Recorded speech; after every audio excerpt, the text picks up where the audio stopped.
Hello students, देखिए बहुत ही important conversion लेकर के आया हूँ डेसिमल को हेक्साडेसिमल में। 798.84 ये मेरे पास में डेसिमल में है, इसे हेक्साडेसिमल में कन्वर्ट करना है।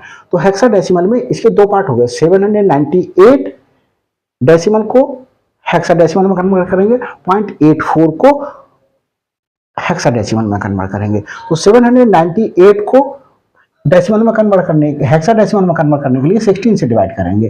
तो 16 से डिवाइड करा 49 कोसेंट आया और 14 रिमाइंडर आया। फिर 49 को 16 से डिवाइड करेंगे, 3 मेरे पास में कोसेंट आया और 1 रिमाइंडर आया। 14 को हेक्साडेसिमल में ई लिखते हैं तो 3 1 पॉइंट। अब हमारे पास में पॉइंट के बाद वाले के लिए क्या करेंगे, इस वाले के लिए क्या करेंगे, 16 से मल्टीप्लाई करेंगे। 0.84 को 16 से मल्टीप्लाई करा 13.34। डेसिमल पार्ट मेरे पास में इंटीजर पार्ट 13 आ गया और 0.34 फ्रैक्शन पार्ट आ गया। 0.34 जो फ्रैक्शन पार्ट है उसे फिर 16 से मल्टीप्लाई करेंगे, 5.04।